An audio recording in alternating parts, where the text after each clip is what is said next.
We're here at Ash and Vine, a little episode of the Drop Dash in store during store hours. We got a special guest in the house, Tim Ozgener. Perfect. Damn. It wasn't easy. Perfect. You jumped through the hurdle. Yeah, I know. You didn't get airlifted. I was practicing it before, unique, New York, all that stuff. But yeah, we got through it. Well, welcome, Awesome. man. Thank you very much. Thank you for coming I to the appreciate store. you guys. Thanks for your hospitality. Mm-hmm. Thank you for joining, man. Yeah, pleasure to be over here sharing a cigar with you.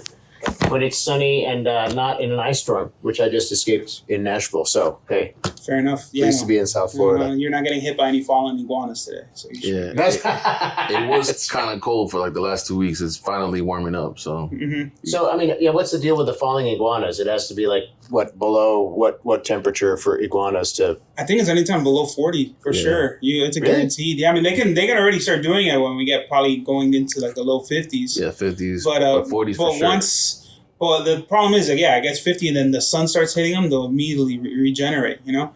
So there's even been stories of like mostly not tourists, but like new transplants. Yeah. That they see these iguanas and they think they're like in danger. And there was one story I think I saw was like a year ago. That a lady was picking them up, throwing them in her car, and she was gonna like take them to like an animal sanctuary or a vet, not knowing that they're gonna regenerate in her hot car. So her car was like crawling with iguanas, which is amazing. So when they fall down, though, they're not dead? So they kind of go into like a hibernation because they're cold-blooded. Oh, Yeah. really? Yeah. Because I saw on the news that they were like, they were calling people to come and pick up the iguanas so they could eat them. They're invasive. They're invasive. So we're supposed to get rid of them. We're not supposed to let them live. When we see them, we're all fine to kill on sight. You can even turn them into the FWC. Yeah. If you're curious, it tastes like chicken, man. Yeah, no, they call it. Have you eaten them? So you've Yeah. eaten it? I'm curious also. It's a delicacy there. They eat the shit out of them. Yeah. Really? They do a fricassee of iguana. Yeah. I have to ask our A lot of say. bones. I have to ask our regional sales manager here, Carlos, if he eats iguana because he's famously picky. Carlos, you eat iguana? Like Carlos, do you eat iguana? No, he'll shoot them though. Carlos doesn't eat. Carlos doesn't eat duck. Carlos doesn't eat shrimp unless it's grilled. Okay. He doesn't eat chicken unless it's grilled. So rotisserie chicken he won't eat. We find out. Really? He's a very picky eater. We ought to have him as a special guest to talk about his food habits because you have a lot of fun with it. He doesn't eat ham unless it's on a Hawaiian pizza. I mean, right? So I mean, like, Very particular. Very particular. I would have never guessed. Particular. Yeah. So I mean, if you said it was like a Hawaiian pizza and you had iguana on there, he would eat it no problem. Okay. There you go. Perfect. There you go. He would Done. have You no probably wouldn't idea. even tell the difference. Yeah, no, it tastes like chicken. Tastes Yeah. like chicken. So yeah, welcome here. Nashville you. is one place I'm definitely dying to go. Nashville's great. You have to let me know when you're going to be in Nashville. sure. I was born and raised there, so we'd like to know about the local scene, local culture. Yeah. Great food there. Great food. Chicken everywhere. Yeah, really good cigar stores and lounges now in Nashville. Yeah. So I mean, it's a Since we're talking about Nashville, I've heard little rumors, obviously, where they're going to say where the next PCA is going to be, which is where I first met you, and stuff like that. But they're talking about Nashville being one of the potential places. Have you heard They of have a anything lot of like great lounges there. that? Yeah. I mean, the problem with Nashville is that, my friend runs the convention center over there, though it's in downtown Nashville, is that they're LEED certified. So in order to, keep their LEED certification, they have to be careful about how they allow smoking, if they allow smoking, if they have an exemption. So if they go through that hurdle, then the next hurdle is, do they have enough contiguous space for our trade show? Because our trade show requires a lot of continual space. So those have been the two kind of hurdles that we have to overcome to make Nashville happen, So therefore it's been tough. Got it. But I still work on it because he's my friend. Yeah, of course. But that would be epic. That would be really cool. I mean, an excuse to go to Nashville. It's awesome. My wife's been already. She's going for a bachelorette party. She's going for my sister's bachelorette party. I'm like, when is my turn? I want to go to a bachelorette party. Listen, you guys have an open invitation. Whenever you want to come to Nashville, come to Nashville and we can hang out with us. Sure. Gus's Chicken, my spot. There you go. I forgot the All name right, of but it. let's talk about cigars, man. So right now, what we're smoking the Karatova. If anybody's been to the store, this has literally been one of my favorite cigars you released last year. Thank you. When I went to PCA, obviously people are throwing cigars at me all the time to try. This is one that I had to go back to Miguel and ask him for a second, please, because this was fantastic, and I finished them both. So I commend you completely on this. Thank it's a you. beautiful cigar through and through, and it got me. I'm always a habitual, broadleaf, kind of guy. Yeah. This got me back into the Sumatra realm and opened up my palate back into that. So thank you for that. It's beautiful.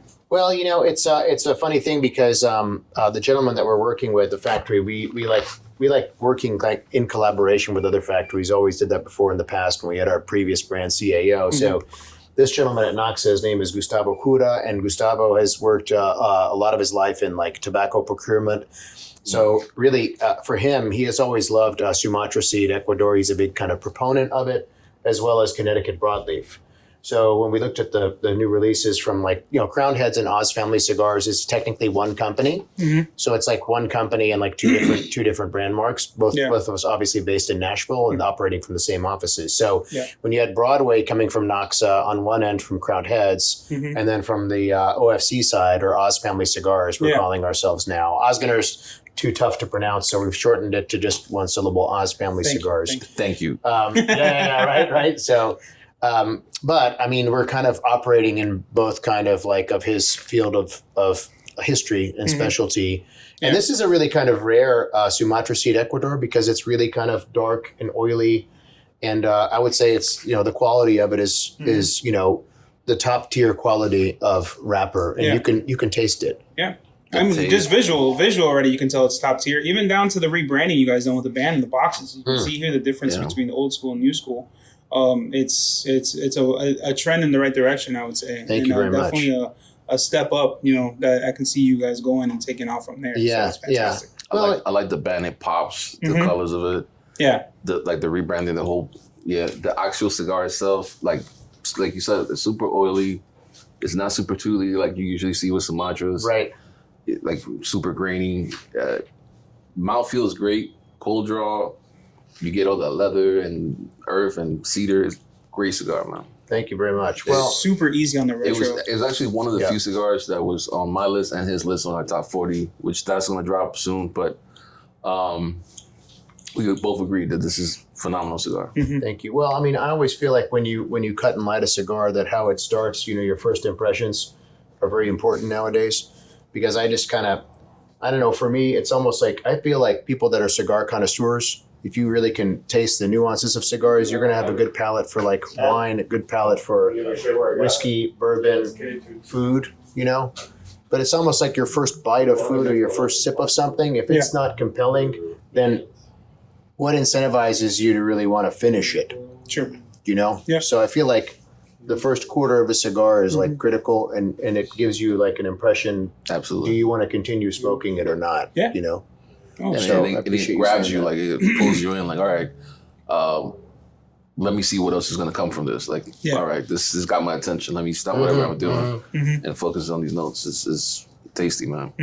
Yeah, and I mean, it's interesting because you guys retrohale, right? I mean, there are a lot of people a lot of consumers, they don't retrohale or they haven't been educated on how to retrohale, or quite frankly, it can be a little intimidating to learn how to retrohale. So when I do like these kind of tasting events, which I like to do, I'm surprised at how many people. I'm not surprised anymore, just because I know. Yeah.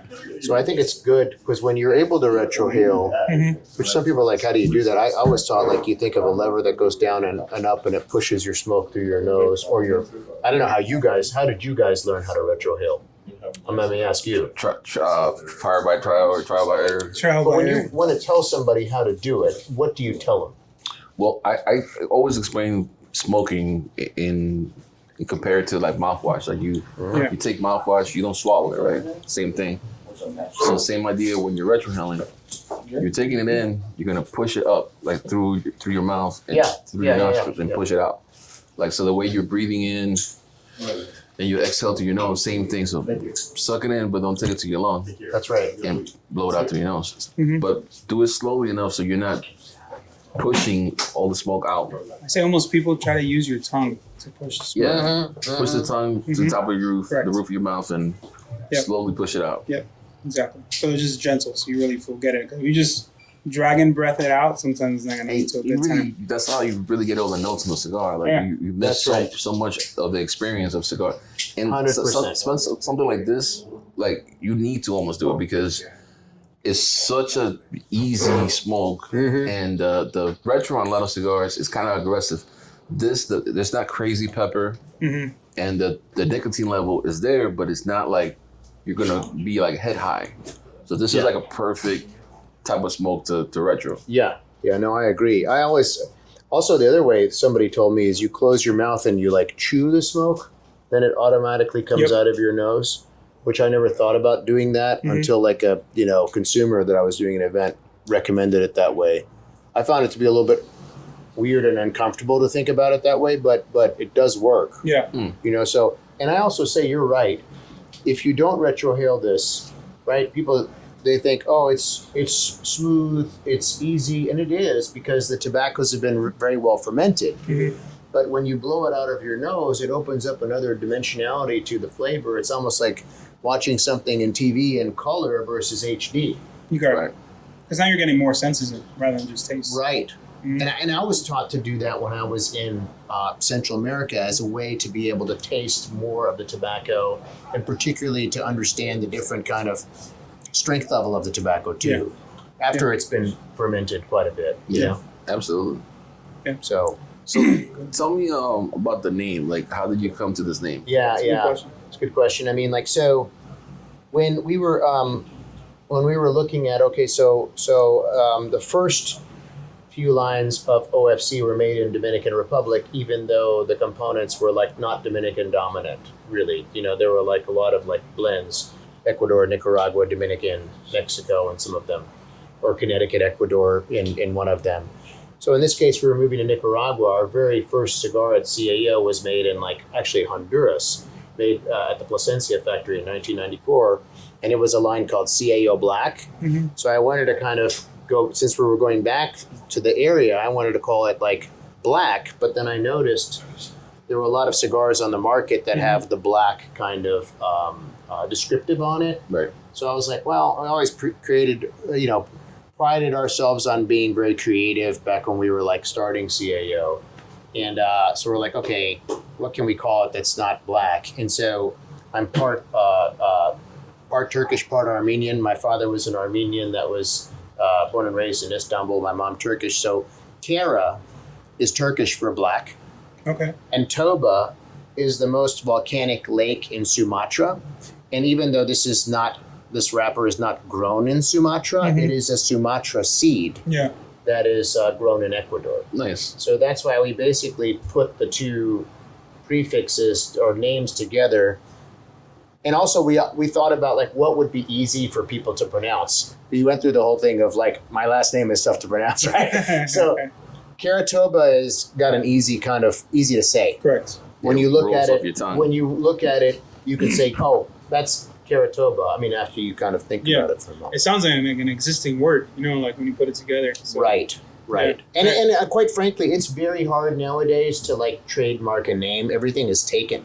Correct. Like, there's no way we could call a line now Brasilia, we did 30 years ago at CAO, They're all taken.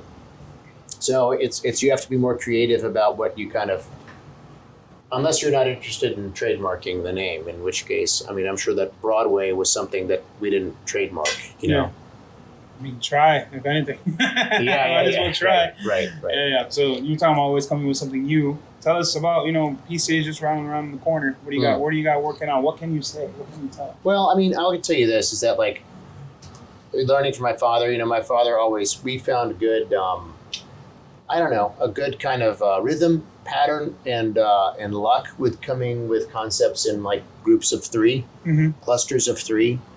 So I kind of still want to like honor that tradition. Yeah. So like, for example, like in this case, like the Karatoba has a particular like kind of look about it. You know what I mean? It's like we wanted to make it, since this is a young brand mark, we wanted people to get used to seeing it and understand that this is us. Very straight, very, there's no mystery to it. You know what I mean? It's like, it hits you, Yeah. So we want to stay with this just to get people used to seeing and understanding and getting to know the brand and it being a bit more sticky.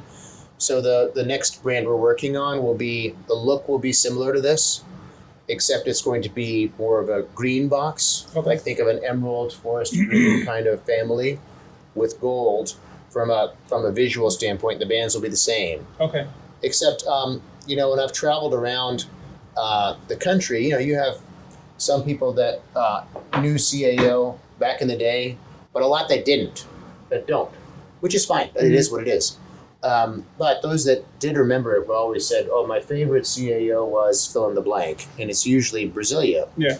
And that had a Arapiraca wrapper from Brazil that was dark, oily, unique flavor, paired with like fuller-bodied fillers. Mm-hmm. So we're going to move in that direction, and Nice. And we have like 4 different partner factories that we work with. One of them is my father's cigars.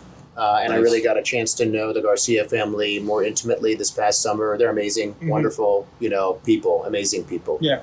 And they said to me, which was a big honor, they said that when they were like in the market doing their market research before they kind of launched their own brand, that they were like big fans of CAO's branding. Mm-hmm. And so when I mentioned to them, would you be open to working with a Brazilian wrapper? They was like, well, honestly, we've never done it before, but but we'd be excited about the collaboration. Heck yeah. So they were open to it, and so that's what we're going to be doing. It'll be the first time that they'll be working with that material. Mm-hmm. That's super surprising, by the way. I had no idea they never had a Brazilian. Yeah. Yeah, you would yeah. think, I mean, you I would didn't. think, You would. right? Yeah, I didn't know either. But when they told me, they said, look, connect us with an excellent, top-notch source for the wrapper. Unfortunately, at the trade show the day before, I met the gentleman that the company that was supplying wrappers for CAO Brasilia Oh, okay. Nice. decades ago. Yeah. So sometimes life is interesting about how that kind of karma works. Yeah. It was almost like, in a way, something from above saying By you design. need to go in this direction, and then it just kind of happened fluidly, and so the sizes will be the same sizes we have like in Curitoba, kind of to mirror that sort of consistency, but the blend is obviously something completely different. That just like has tobaccos that the Garcia family has been cultivating beautifully, growing beautifully, tastes amazing, really been fermented very carefully, and but with this also with the addition of this wrapper that is coming from the same source that we got wrapper from for CAO Brasilia. Okay. So you mentioned, so this one is obviously black box, and the next one you said is going to be green. Yes. So sticking with the colors, you have another cigar that has been following the patterns of colors. Right. I remember you said something about like there's a painting of your father. A painting of your father made. Yeah, my father, like his last 10 years of his life, he became a prolific artist. He painted about 500 paintings around the concept of synesthesia. So that's a condition some people have when you say a number to them, they think of a color, or they think of like a musical tone more often, or they think of a flavor.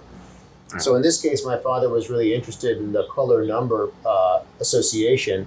He thought he was an engineer, my dad, mechanical engineer, and so he was really big into math. So he liked the number pi because he thought it was interesting that here's a number that doesn't end. And he was like, I will pair a color with a number of my own. I will create my own synesthesia. I will make the number 1 red, the number 2, the number 1 yellow, number 2 red, number 3 brown, and so on. So he painted all these pi synesthesia paintings, and he would associate his own color with a number. So we did do some limited edition cigars, like we did one that was based on the synesthesia concept. The yellow or the red. The yellow, what does yellow taste like? The red, what does red taste like? The brown, what does brown taste like? That kind of thing. Okay. And that was a really interesting, conceptual thing we did. Yeah. Are you going to continue with that concept? I'd like to continue with it. We wanted to we just got kind of busy with other stuff. So we kind of said, let's take a pause on it. But I would like to continue with that, because then when you get into blue and green, then you can have some real kind of, like green, if you're a cigar kind of Candela geek, or something. which, we are, then, you think of Candela, but does the market really like Candela nowadays? You know what I mean? Like, you could kind of have an interesting... Yeah. No one is blended around that concept, which is what makes it interesting in this case. Yeah. There's only a few, for me at least, Candelas that actually work. One being the Wasabi Espinosa. Another one, the Grasshopper from Foundation. Other than that, is there anyone you could think of? Well, I like the Aladino one. I like the LFD one. But LFD one, the ones you mentioned, like the Espinosa one. Yeah. It's unique because it's the Candela wrapper, but the binder, the body. it's like, yeah, you know, yeah. and That's it has a why lot I of body it. to it, but it's misleading. You think of it and you associate, oh, it's going to be some light smoke. Yeah. And same thing with the grasshopper. Like, it's you know, the barber Polish, you know, two tones. Yeah. Great blends. Yeah. So I think there's something to it. If you can You can make it work. If you can make it work, yeah. Well, I think that the wasabi name is a clever name to call a candela. Mm-hmm.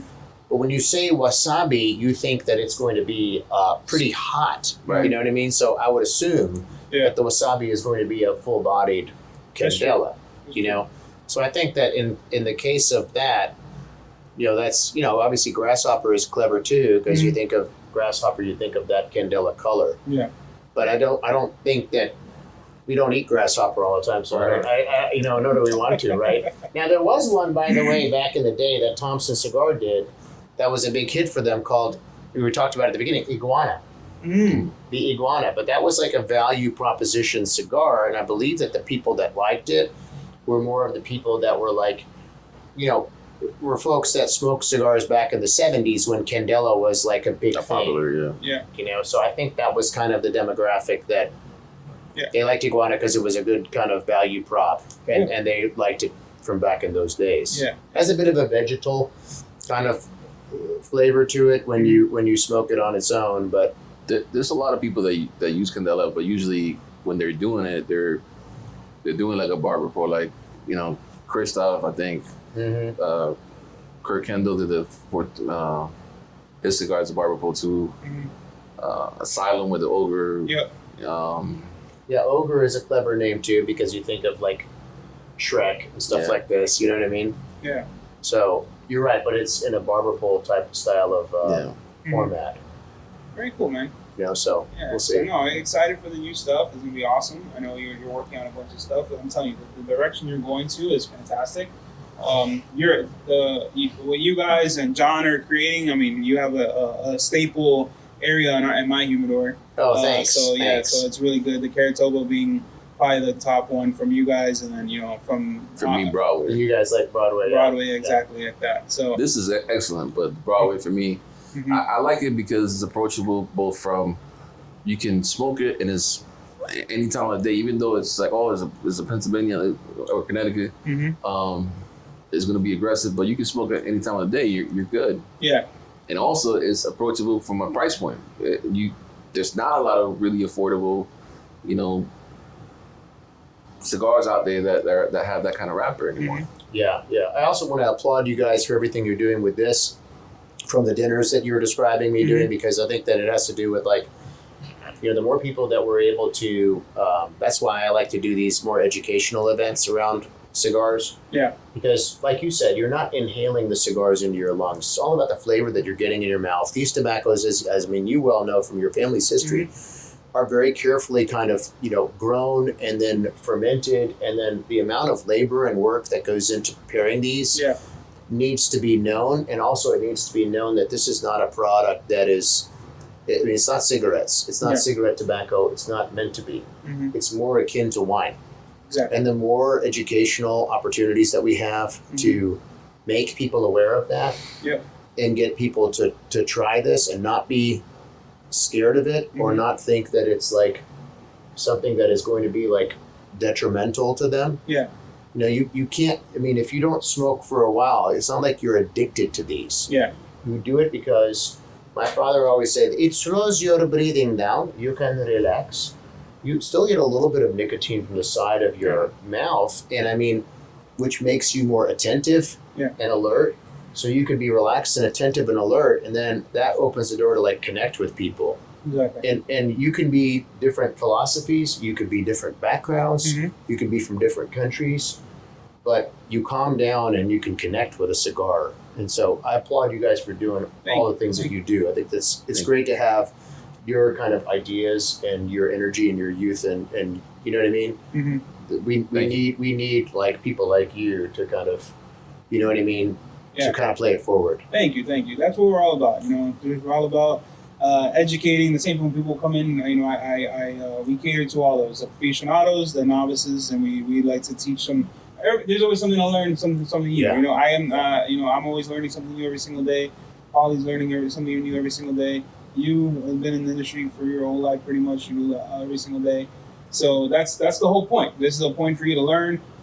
Pause. This world is going too fast, too quick. Right. Craziness. So when you can have just a little part of your day that you're just focused on something so simple and beautiful like this, it's a lot. It's therapeutic, and people really need that nowadays. Yeah. And to that point, I think it used to be seen like really taboo, but even the younger generations, I see people like, okay, what are you smoking? Can you tell me what should I try? And they're a lot more open to the idea of, okay, let me smoke because I know I'm not going to be addicted. I'm going to just try it, enjoy it, and have my experience. Experience based, not habit based. Correct. So that's all about. That's all about. It's all about this being together, talking over, getting to know each other, and getting to know the cigar. That's all it is. And also, like, you get more of an opportunity to enjoy flavor.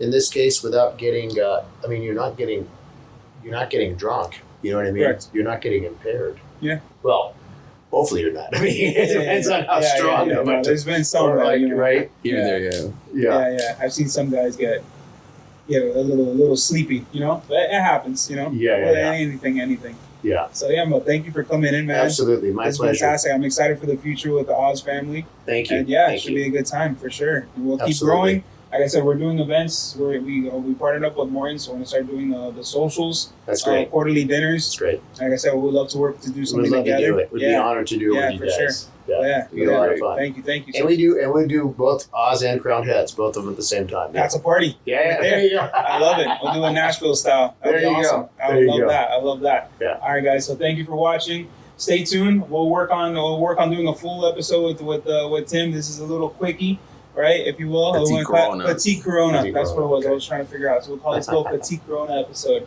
But we got exciting stuff coming up in the future. Oz family has exciting stuff for the future. Crown Heads, exciting stuff. It's all on the up and up. So come and join us. Grab a cigar. If you haven't tried the Caratoba, please grab it wherever you can. Here, your local brick and mortar. You will not be disappointed. This cigar is going to be one that you're going to add to your repertoire every single day with no hesitation. So thank you for watching. Thank you. Thank you.